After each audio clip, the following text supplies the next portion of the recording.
over this overview a little bit. I talked about it with my friends, but for the most part, I'm really excited for the Amumu change. I feel like this Amumu change is going to be in line with...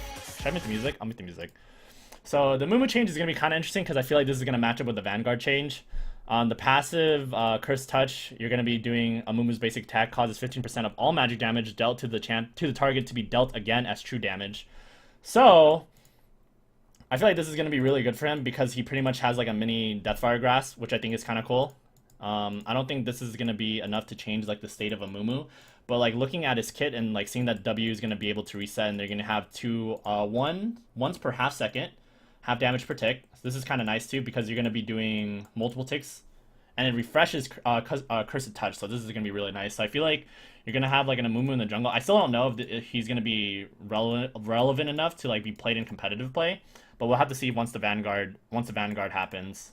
Vanguard changes in the mid-season happens because I feel like his kit looks really good and he's going to be able to be like really strong in team fights. But the problem with Amumu still stands that he's not very good in the jungle just due to the fact that you already know which pathing he's going to go. He's like very reliant on blue buff. So if you know Amumu's starting blue buff, you probably know he's going to go for a full clear because I don't imagine Amumu going for like a 3-camp clear just to do this. Oh, just so you have the sling? Okay, thanks. Okay, so we'll move on from that. Triumphant Roar heals the nearest ally to heals all nearby allies. This is good. This is good. You don't see Alistar anywhere. Trample 16 to 14 seconds to 12 seconds to 10 seconds. Okay. Bonus empowered attack bonus damage is gonna be switched from 40 plus 10 per level, max to 20. And then yeah, I guess I don't really know what they're trying to do with Alistar. Like, I do like how Triumphant Roar will heal near all it's going to heal all nearby allies, but I don't know if this is going to be enough to bring him back, because I don't think he really does that well into Lulu. He doesn't really have any good matchups in the bot lane. It's like, if you want to play Alistar, like, I don't think you'd want to give up Alistar for a Braum, or you don't want to give up Braum to an Alistar. I just don't think that's going to happen. So even though these changes are nice, I feel like the trample is not enough to bring him back. What time is it? It is 3 o'clock right now. Mapes now gain 15 damage every 5 chimes, in addition to other chime bonuses. That's cool. Chime tier bonus restructured. All damage tiers have been removed. Okay. 105 chimes onward grants no effects aside from damage. Are you serious? So you legit just collect chimes and you get extra damage? Okay. Yeah, it's like when it comes to Alistar, I just don't think he can really do anything. Like, he doesn't have good matchups. He's not going to do good against like utility supports. Like, he's not good against utility support. He's not good against utility jungles. Like, it's just going to be really hard to put pressure on the map with him. Because the thing about Alistar is like pre-6 is like when you go EW or look for a flash VU and then you E, like you're only really doing that in 2v2 matchup, and I feel like you're not going to have an opportunity to do that if you're playing against a Lulu. That's not going to happen. If you go against into a Karma, it's just not going to work. Like, I feel like the melee supports right now are not in a very good state just because of how matched they are by the utility supports that we have. Okay, Camille. We talked about a little bit about Camille. This is going to hurt her early game more than anything. But the thing is, like, I feel like Camille's early game wasn't really all that reliable because pretty much when you're playing Camille in the top lane, you're just looking to, like, just AFK, farm until level 6 and wait for your Sheen Power Spike or Tiamat Power Spike depending on how you want to play her. So, like, you might lose a little bit of kill pressure because the Hextech Ultimatum is going to be going from 4 seconds to 2.5 to 4 seconds. But at the end of the day, like, being able to use your R still on top of a champion, you're going to be able to get that W. You're going to be able to get the Q reset, so this change isn't really going to matter all that much. Like, the tactical sweep was nice because you're able to heal off of minions, but it's not really going to affect it all that much because you're not really looking to use tactical sweep on minions. You're looking to use it on the target so you get that % HP damage on top of them. Yeah, exactly, too. The long-range ADCs don't help either. Galio, I was expecting the nerf to happen. I just didn't know what they're going to hit on him. So they increase his ape ability power ratio from 0.6 to 0.75 and 9% max target health to 6%, which is understandable. I feel like the Q was like super overtuned, and I feel like having the Colossus match, which is similar to like a Tiamat effect, was overtuned as well. So you're not going to really see that many change. I don't think this is going to hurt him that much. 15 to 120 to AD, 12 to 80. Doesn't seem like it's going to hit him that bad because the strength of Galio isn't from his passive. It's just more so from his kit being really good in team fights, being able to open up team fights with Flash W and going in with E, and then W feels really nice. Ulti is also really good too. Alright, this is a big one. I've had conversations about people with Graves, how I feel like Graves is like really OP. So the changes now is that True Grit no longer grants magic resist per stack, So what this means is instead of Graves having favorable matchups, like across the board, and like being able to be full HP off of doing full clears, like Graves now is like very, very vulnerable to AP champions, AP jungle champions. So Elise is gonna have a good time against Graves now in the level 3 matchup. And then this is going to give a little bit of more breathing room for Evelynn, which we probably won't have Evelynn be played into Graves just because of the lack of pressure that she puts off compared to Graves is kind of... It's like her pressure is like non-existent, and on top of Graves being able to full clear with full HP, even if the quick draw is changed where he no longer gets magic resist, Evelynn does not have a healthy clear. Her clear is horrible. Like, her clear is really bad. She barely clears red buff even after the changes, so I feel like this change is nice because it's going to open up more champions that can deal with Graves in the early game. So this way you'll have pressure on the Graves instead of Graves just completely dominating in the jungle. Yep. Yeah, at least being able to invade into Graves on top of the change that we had to Red Brambleback with the reduced magic resist is really good. Okay, so we move over to Jarvan. Again, we talked about Jarvan a little bit here. We're going to have Golden Aegis base shield going from 50 to 170 to 65 to 165. So this is going to hurt him a little bit in the late game. It's not really going to matter all that much because the base shield doesn't really give you all that much anyways. Bonus shield is going to be, instead of it, oh wow, so you're actually going to get 2 to 4% of your maximum HP per champion hit. I feel like this is kind of weird because like every time Jarvan tries to get pushed into a tanky state where they want him to be a bruiser or a tank in the jungle or in top lane, he just doesn't do that well. Like, one, his mana ratios are kind of bad, and you can't really use your abilities all that much, and like him getting pigeonholed into like wanting to be like a bruiser doesn't really work that well. So I feel like this is going to be a buff, like a small like slice of life change to full AD Jarvan, where he's going to be able to initiate with his EQ and an all-in with his ulti and get a pretty sizable shield, because you already know he's going to be going Black Cleaver, so the Black Cleaver might help with the maximum HP for this, so he'll be able to get like a decent shield, because you're not putting points into Aegis for the shield, you're putting points into Aegis for the slow usually. Yeah, his kit does not scream bruiser. Like, he has an auto attack modifier on his passive. His Q is just fucking base damage and it shreds HP. Just like, it's just better just to go full damage with him. Like, his kit as a tank, like, is not all that. It's just like, if you're gonna play Jarvan because you want him to be a bruiser, you just play Nautilus. You just play Nautilus. It's like literally the same thing. Instead of having to use EQ with Jarvan to get a knockup, you legit just Q, and it's like the same way. So instead of like using two of your abilities, you have Nautilus going with Q, and you have follow-up CC after that. The thing about Jarvan, if you want to play him as a bruiser, you go in with EQ, and you just sit there and you die inside of your ultimate. Like, it's very... His playstyle is very linear, so I feel like this change isn't all that relevant to Jarvan's playstyle, and the position they're like trying to push him in doesn't really matter all that much, just because like this change doesn't really do anything for him. Jinx E cooldown reduced to later ranks. Flame Choppers from 24 to 16 to 24 to 10. Okay.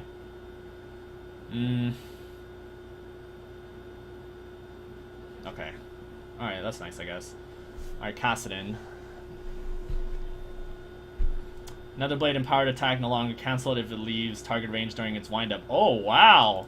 That's actually pretty cool. So does that mean it's going to work the same way that Echo E works? So if someone uses an ability, like if they flash out, then does this mean that he's going to hit his W no matter what? So instead of it cancelling, the W attack, if the animation is going through, it's going to hit him no matter what. So that's pretty good. So this is like a quality of life change, which is kind of nice. E Force Pulse, 6 seconds to 5 seconds, and then we got the AP ratio 0.2 to 0.3. Okay. Alright, that's pretty nice. I think the cooldowns here don't really matter all that much, but I'm very excited for the Kassadin W. This Kassadin W is pretty cool. I feel like Kassadin is always in a state of the game where he's either played a lot and he's like priority picked and banned, or he's like non-existent. Katarina, Shunpo, 10 to 8, 14 to 8. This is gonna hurt our early game. Like, you're gonna have to be careful about using your E now. You can't just use your E whenever you feel like it anymore, because like 4-second cooldown, this is like an entire rotation of abilities right here. Like, if you go in with Shunpo, they're gonna have cooldowns up by the time you go in again. And then we talked about this also. The Lux change is gonna be probably like one of the best changes in this game right now. So we had we had Varus doing the sniper Varus back in the day, where on red side you'd be like legit deny Baron buff for as long as you wanted. So I feel like Lux is gonna be the same way. I don't know if Lux is gonna be played in the mid lane though competitively, but I feel like this is gonna help her in solo queue. So if Final Spark kills the enemy champion, 10 to 50% of its remaining cooldown is refunded. So if you end up killing a target, your your ulti is gonna be legit at when you have 40% CDR and 50% of the remaining cooldown is refunded. You're gonna have your ulti up back in 16 seconds. So I feel like this is like what they wanted to do with Varus.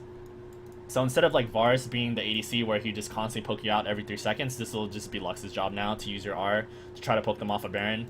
Just because like the cooldown already being so short, I feel like this is a pretty good change. Again, I don't know if this is gonna be enough to bring her in competitive play because I feel like she doesn't have very good matchups in mid lane right now.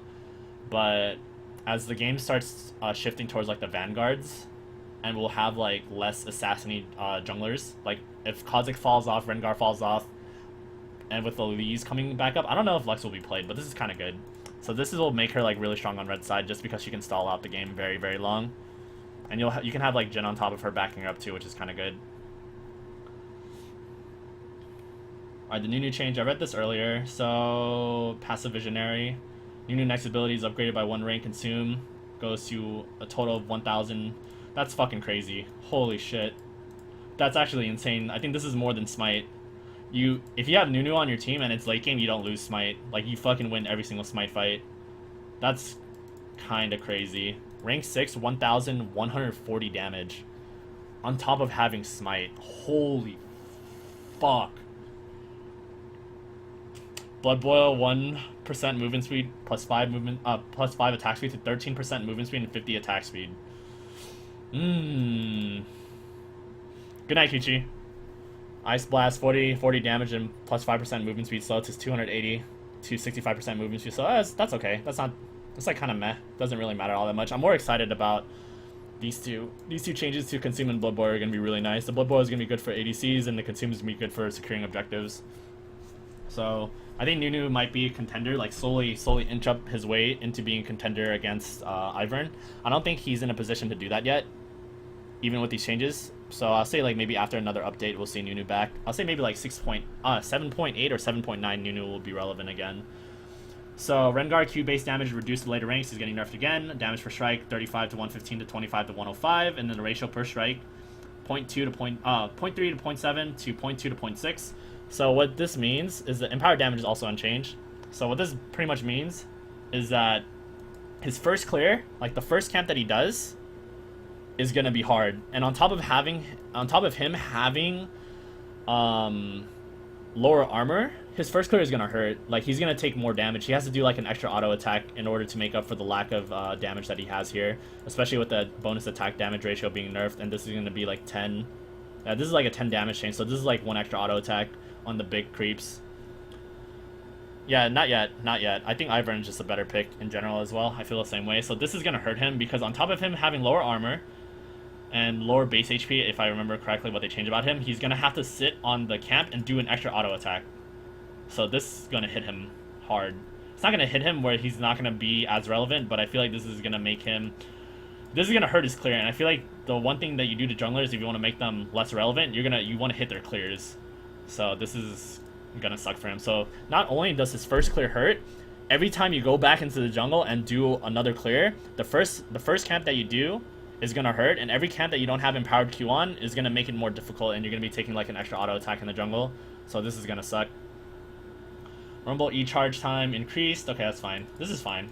Like, you're using your Electro Harpoons anyways to farm in the early game, so this is not going to affect him in the mid to late game. So this is just more so like a early game change, so he's not able to CS as easily, just kind of like what they did with Maokai.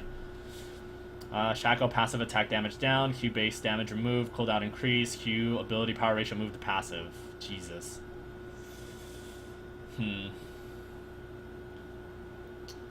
Backstab, ability power ratio 0.4. I don't know why. I have no idea why they gave him ability power ratio when they didn't want him to be AP. Like, I don't get that. Like, why did they do this to him? They give him an attack damage ratio from 1.2 to 1.45 to 1.3. Base damage is removed, no longer has 20 to 80 base damage, and then you no longer have Deceive. So you also get hit a little bit in the early game from 16 seconds to 14 seconds to 16 seconds. I don't think this is enough to break Shaco, because the thing about Shaco is is not played as an assassin. He's played as an AD bruiser. As much as these changes suck, like, I feel like if anything they just kind of hit his early game. But Shaco as a champion is still going to be relevant in solo queue. Like, these changes do not affect Bruiser Shaco, and Bruiser Shaco comes online mid to late game with the Trinity Force Spike, and on top of having, like, Titanic Hydra and then, like, Dead Man's Plate. Because if you, like, look at pro builds and see, like, what Shaco players do, there's very little Shaco players in the pro scene, or, like, pro players playing him. They don't fucking build Assassin on him. Like, look at these builds. Tiamat, Trinity Force, Dead Man's Plate, Titanic Hydra, Blade of Rune King, Trinity Force, Dead Man's Plate.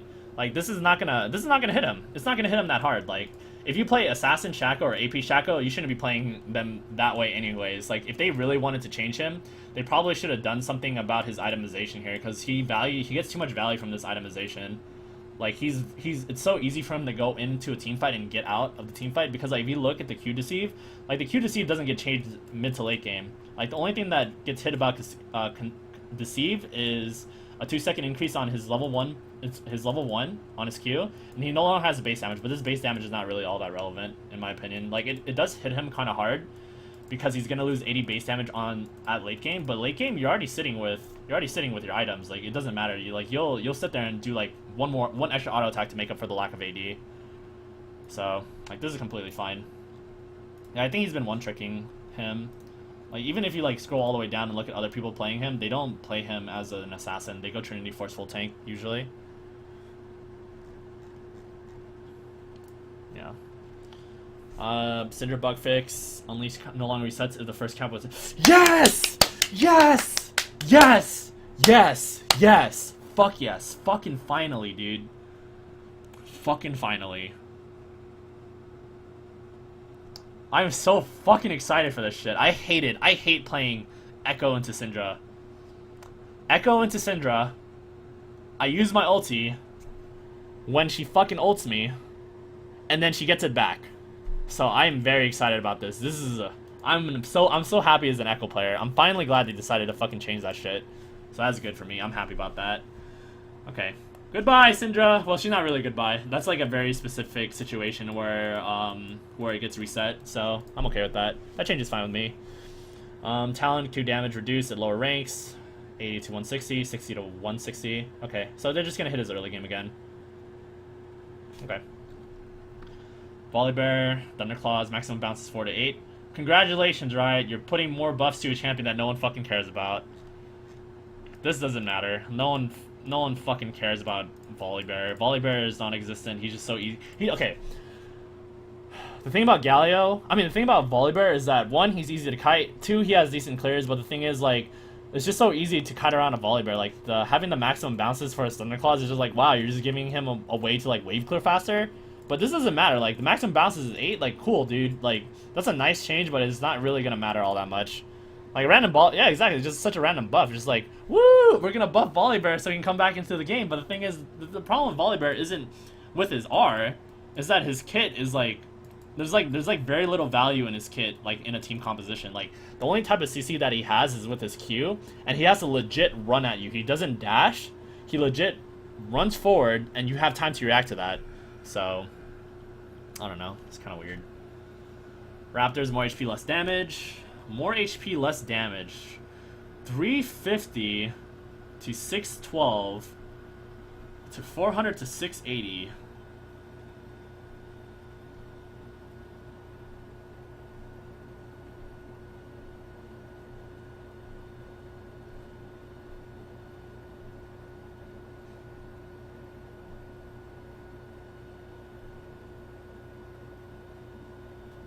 What?